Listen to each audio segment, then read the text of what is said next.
Shalom, shalom, shalom, brothers and sisters. This is your brother MessiYah, and I wanted to do a video on a video that I saw in the morning when I get up. I generally kind of touch in the internet and see what's going on around the world, what's being said, etc. And in my feed, there was a video by Pat Robertson, a prophecy on, it says the title of the video is Pat Robertson's prophecy on 2020 U.S. presidential election results and the aftermath. So I wanted to just kind of give a little commentary on his dissertation. I'm going to pause it as I feel the need to say something. Okay, here we go. I want to share with you, I was praying on Sunday saying, God, please tell me how it's going to happen. And I hope I've got the word. But first of all, I want to say without question, Trump is going to win the election. And that doesn't mean you sit home and don't vote. That means you get out and do everything you can to work. But he's going to win. So now, I'm not too sure whether he's saying this is a prophecy or what, but he said Trump is going to win. But then he comes back and says it doesn't mean that you don't get out and vote. So which is it? Is it a prophecy? You know, because if you're saying he's going to win, then it doesn't matter what the people do because you're convinced that he's going to win. So let it be that. Okay? That's, I think, a given. But after he is sworn in and his vice president is Mike Pence, then trouble is going to happen.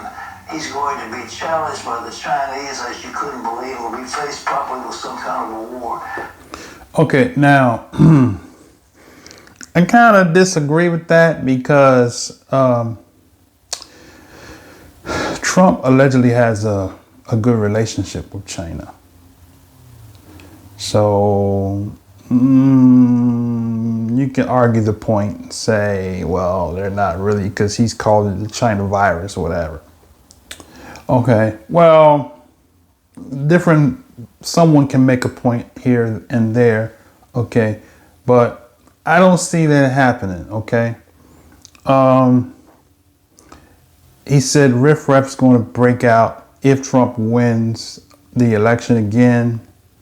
Riffraff is already breaking out, so that's nothing prophetic. It's going on now. Right now, people are still protesting. And they've been protesting since the event occurred with George Floyd. And so they protested when he won the election. So the people have been protesting. And so I don't think that that's going to make too much of a difference. Okay? It may add to it, but people are already protesting already as it is, right? Okay, so to his credit, maybe it may add a little more fuel to the constant protest, okay? But then with China, let's let him finish saying what he's going to say. The North Koreans are going to have nuclear weapons. They're going to threaten us. The Russians are going to do everything they can. The Turks have got... Okay, so now he's putting Russia in, and Trump has a good relationship with Putin, so I don't see where what he's saying is going to happen unless there's a big breaking apart of the relationship that Trump has with Putin. Putin is a good friend to hear the president say. Okay. There are things going, and after Trump is sworn in, we're going to see civic disobedience in our America that will just be mind-boggling. The country will be torn apart. You talk about Trump derangement syndrome, it's going to be horrible. Because already, without anything happening, we've got trouble in the streets. But there will be at least 2 attempts on the president's life. Okay, so he did acknowledge the protesting going on now, okay. He says it's going to be civil arrests going on. I think that's already happening. So, I mean, I don't know the point. He's making, is it going to be intensified? Then he said it's going to be attempts to, I think he said, what did he say? 2 attempts on Donald Trump's life, 2 attempts of assassination. Okay. I don't know. I mean, we'll see, but this is what he's prophesying. And it's going to be very difficult. So I would just urge you, if you should pray for him. But now in the process. Okay, here's the part that I want to deal with. Okay, all the other stuff, you know, I'll be wrong if somebody sees this and they say, brother, you're wrong, you're wrong, you're wrong. Okay, you know what? I'll let you be right. You're right.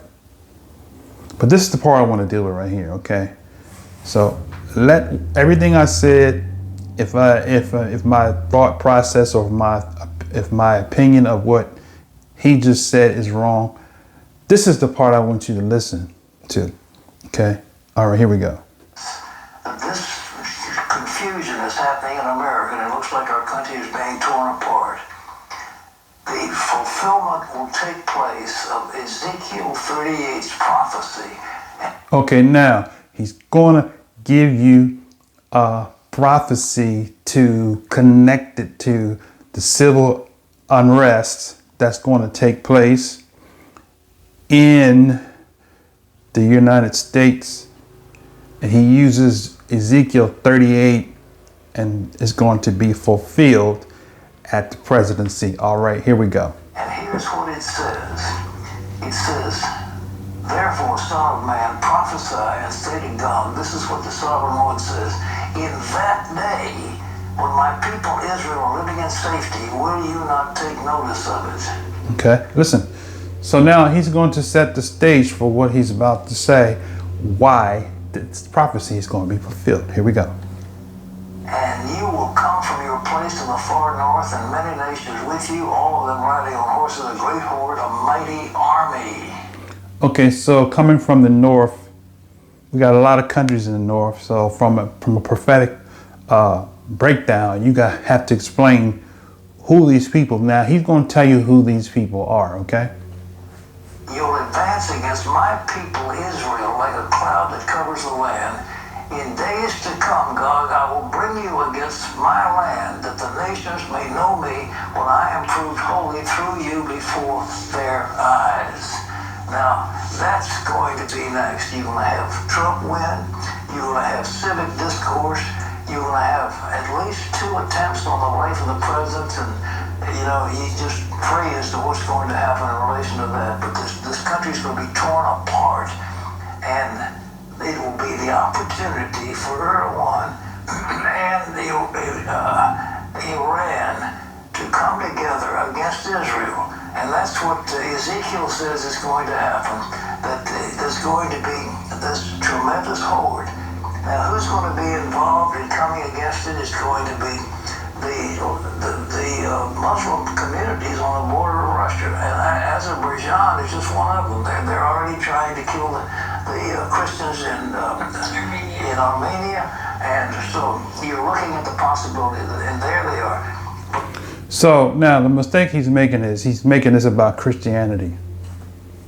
But he's kind of going back and forth about Israel and Christianity. So you got to listen real close to what he's saying. When you have the Christian theology, and pardon me for my stylus pen here, I'm using this for my camera's sake. Apart from the incorrect pointing out of the wrong people in prophecy, it's going to make all the prophecies that all the explanation to the prophecies wrong, because you're looking to the wrong people who you're calling Israel, right? So he's saying that the Muslims, when you say Muslim, I mean, you have Indian Muslims that are in the Far East. You have Muslims that are in the what they call the Arab immigrant lands. So you also have some Muslims that may be up in the northern region of Europe, okay? So when you say Muslim and you're defining them in prophecy, you have to define who you're talking about. Okay, let's let it play. But in addition, you've got Iran that hates Israel. They want to destroy Israel. You have some of the other countries. I mean, North Yemen, and there are a few nations in North Sudan. So now he's saying Yemen wants to destroy Israel, Sudan wants to destroy Israel.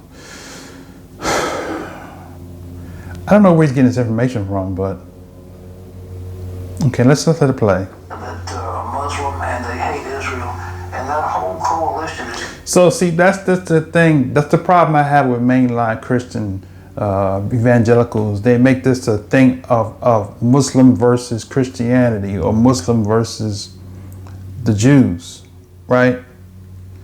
So that's really dangerous because you're targeting a religious people. Let me say this here. Every Muslim is not a jihadist.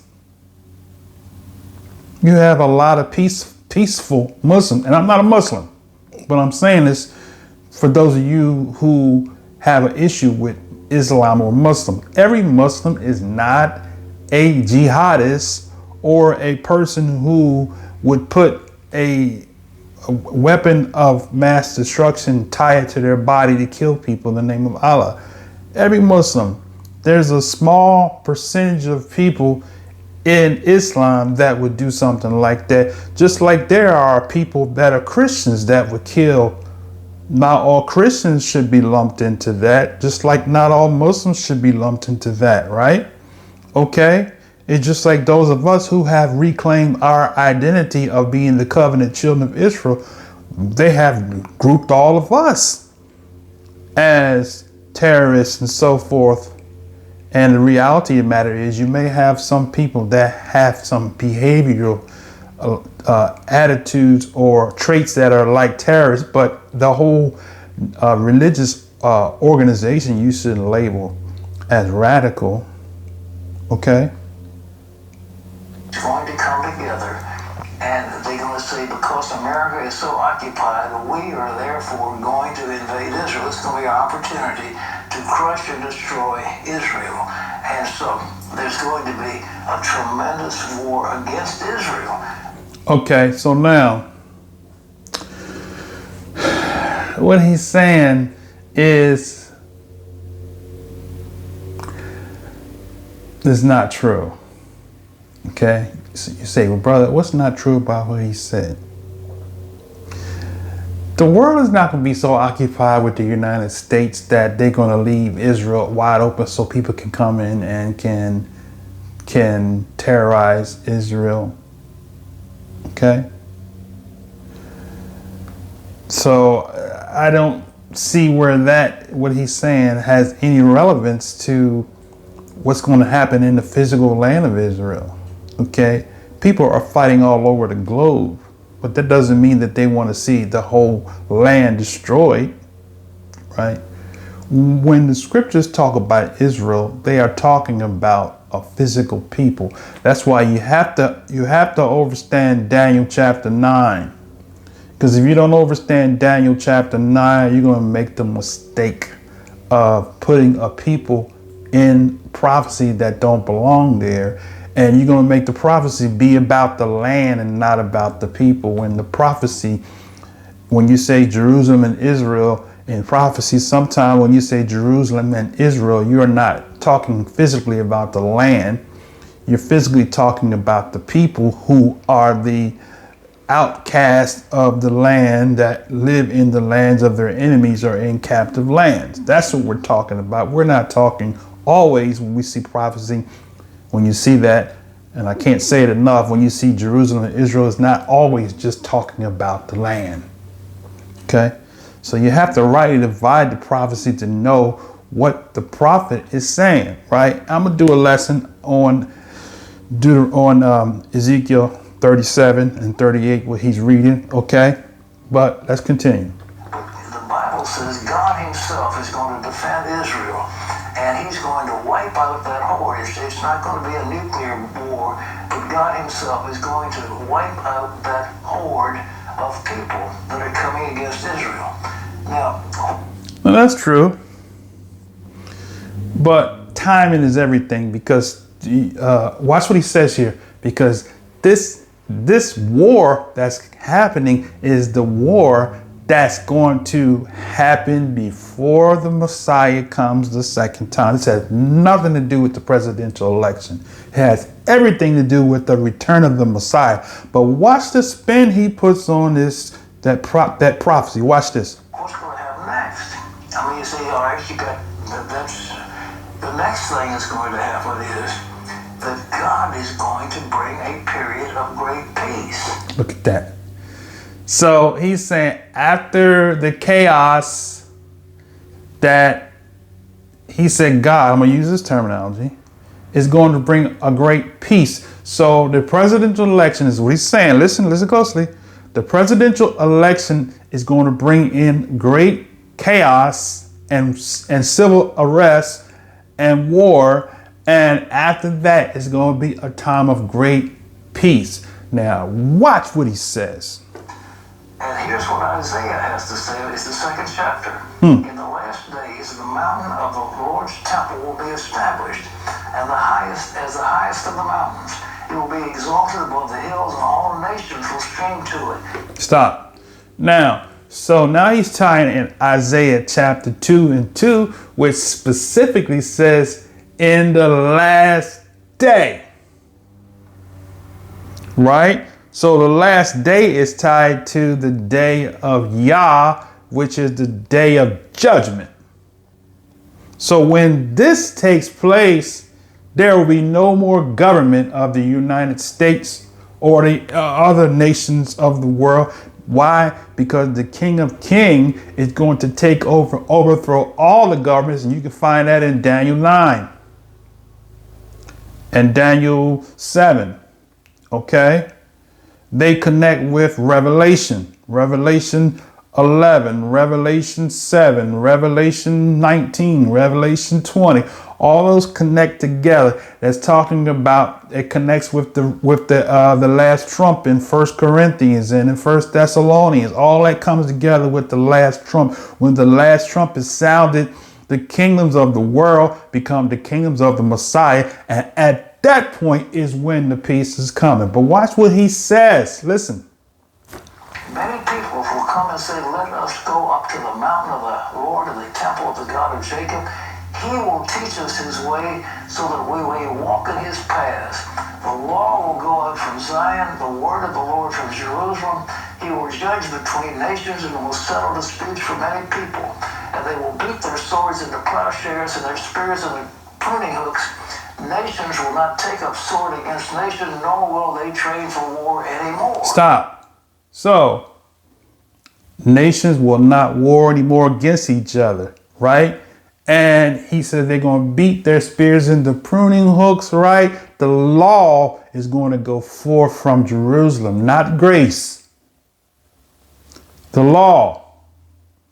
So when this happens, there's another government that is in force, which connects with Revelation that says the Messiah is going to rule the nations with the rod of iron. So that this ushers in the 1,000-year reign of peace on earth. Is not no short period of time, which is what he's trying to say. Right now, watch what he says, because he keeps saying, using Christianity as the bullet point of the prophecy, but it's not. It has nothing to do with Christianity at all. It has everything to do with the people of Israel who were scattered to the four corners. Okay, listen. And what are we going to have after this invasion of Israel and is put down by God? There's going to be a remarkable time of peace. We'll have at least 5 years or more of extraordinary peace, where the dictators of the earth are restrained, where those who want to fight war are not going to be allowed to do it. And we say the word will go forth from Jerusalem, but I think it will also be the Christians who are the defenders of Zion, and they will be teaching the word all over the world. There'll be a great revival. Okay, so see, he just said it. So what are the Christians going to be teaching? This prophecy said that the law So if Christians are going to be teaching the law, enforcing the law, then the law's got to be enforced, got to be reinforced right now among Christianity. But it's not being enforced among Christianity right now. What's being enforced among Christianity right now? We're not under the law, we're under grace. So my question is, when is Christianity going to change their teaching from we're not under the law, we're under grace? When is that going to happen? Because he's saying that the Christians are going to be the ones that's going to usher. Now watch this, because you got to hear this next part, because he is saying, letting you know that this is not talking about the second coming of the Messiah. This is a time without the Messiah, there's going to be a world peace on the earth, is what he's saying after this civil unrest. Okay, listen. One of the greatest spiritual revivals that the world has ever known. And that's the time of peace and love. Okay, the time of the revival is the ingathering of the great harvest. That's what he should be talking about, but he's not. He's making that time of the great harvest a revival for Christian church. Wrong, all day long. Watch this. But during that time, or right after that time, the dictators of the earth are going to be restrained by God. And so they'll be held in check. This isn't the second coming. It's just the way it's going to work. See that? He said this isn't the second coming. Okay? See that? So he's letting you know this is not the second coming of the Messiah. This is a time before. So this is before the Messiah comes back. There's going to be a world peace on the earth, is what he's saying. Okay? That's not what that prophecy is saying at all. There's going to be a great move of God. And you read, the apostles came after the day of Pentecost, and they said, this is prophesied by the prophet Joel. In the latter days, I'll pour out my spirit upon all flesh. Well, that's going to happen in our day. We're going to see a great turning to God of the nations of the earth after this battle, where God himself is going to defend Israel. Okay, now. Okay, so he just made the point clear, what he's saying. The great revival is going to be, the world's going to become Christians.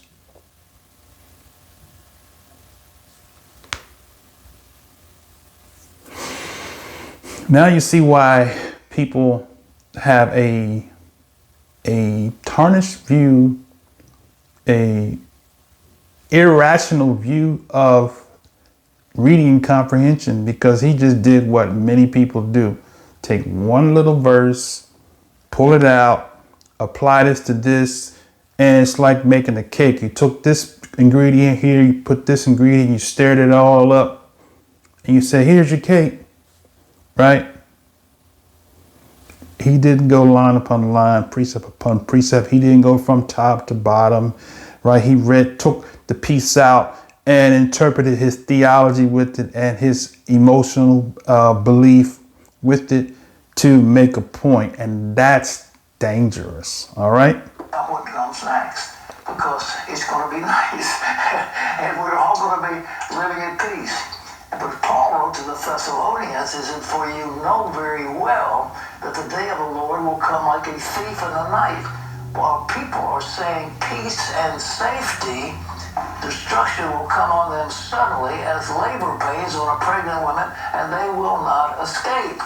So when that time of peace comes on, when it's all coming to an end, there's a few years, then there's going to be a great tribulation. And people have just misunderstood all this stuff about the tribulation.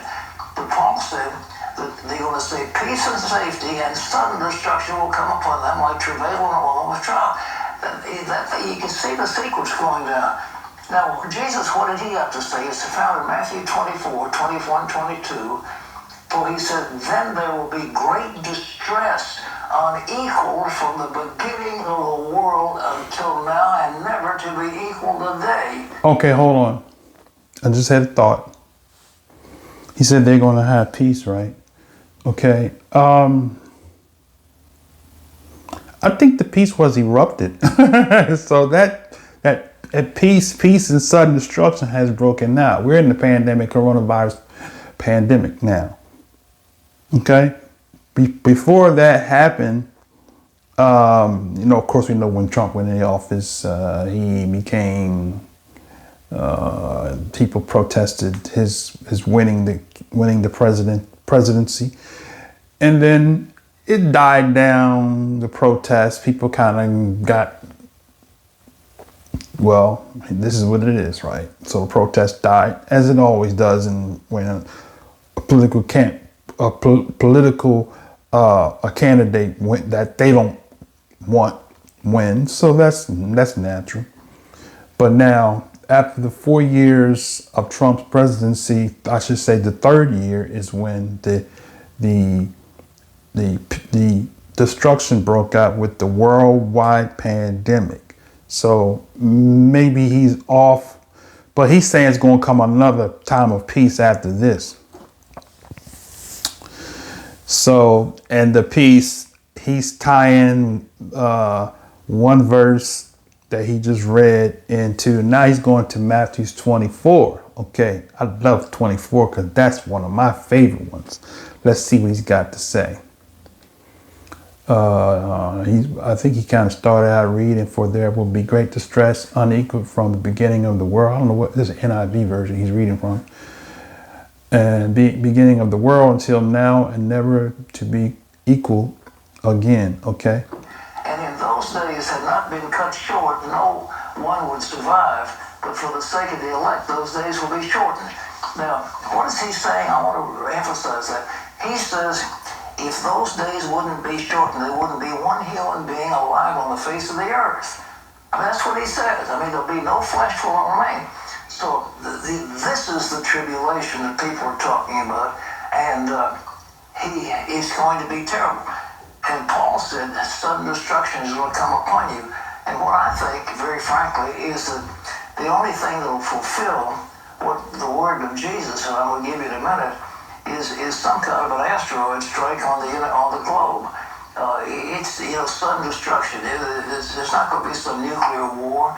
We're not going to be allowed to blow this earth up. But an asteroid. But wait a minute. See, that's the prophecy. The prophecy's off because he's got stuff out of place. Because how are you having all nations coming against Jerusalem, right? And then 4 years of I forget how long he said it was, years of peace. Was it 4 years or more, or something like that? He said, right? So how do you get that? Because in the prophecy that he read, at the prophecy is when the nations, when the Most High says he will bring all nations against Jerusalem. You can find it in Joel chapter 3. You can find it in Zechariah chapter 14. You can find that in one of the other prophets, one of the other prophetic books, which connects with. I think it's prophet MessiYah or Jeremiah. I think so, but don't quote me on that. But is it Ezekiel, and Joel and Zechariah prophesy about the Most High bringing all nations against Jerusalem, right? So, but if you go to Zechariah 14, you'll see in Zechariah 14 that when that happens, they look up and see the Messiah coming. There's no a president of the United States is making world peace and causing a world evangelism across the globe.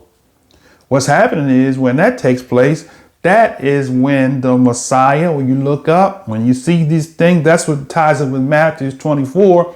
He said, when you look up, when you see these things happen, look up, your redemption draws not nigh, right? So the drawing of the nigh of the redemption happens after the judgment takes place, when he brings all nations against Jerusalem. You can go all day long and you can read each prophecy from verse 1 down to the end, and you will see that it is a sequence. There is no judgment coming on Israel, and then the president has attempts on his life, and now the United States president brings world peace. Way off. All right, he's almost done. Go ahead. Coming down. I wrote one called asteroids, and there was an asteroid that's about 1 kilometer, about 0.6 of a mile, weighed about 3 billion pounds, came hurtling down, and that would pretty much fulfill what Jesus said. And let's look again at 24 of Matthew. He said, immediately after the distress of those days, the sun will be darkened, and the moon will not give its light. The stars will fall from the sky, and the heavenly bodies will be shaken. And then will appear the sign of the Son of Man in heaven, and all the peoples of the earth will mourn when they see the Son of Man coming in the clouds of heaven with power and great glory. And he will send his angels with a loud trumpet call, and they will gather his elect from the four winds from one end of the heaven to the other. Now, NIV, they muffed that up. They said a loud trumpet. They didn't say the great sound of the trumpet. The great trumpet.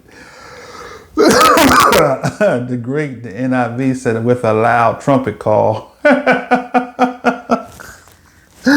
That's why I used to stay away from the NIV version. It's just watered down. But so basically, so what he's telling, what he wants us to believe is that there's a separate event that's going to take place after the nations are brought to battle against Jerusalem. So in other words, after the battle of battles, what we have come to learn is the battle of Armageddon. He wants us to believe that after the battle of Armageddon, the Messiah is not coming back. It's going to be peace on the earth. And then a sudden destruction is going to break out. And then the Messiah is going to come, right?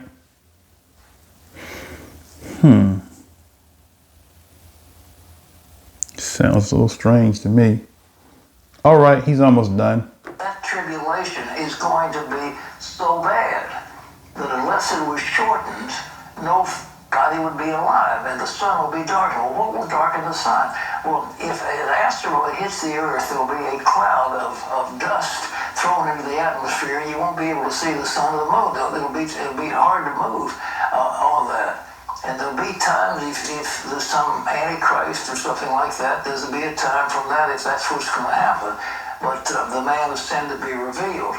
But that's what it says. And it doesn't say, I'm eagerly enraptured ahead of it. It doesn't say that at all. It said immediately after the tribulation, then the Lord is going to send his angels to gather his elect from the four corners of the earth. And it will happen after.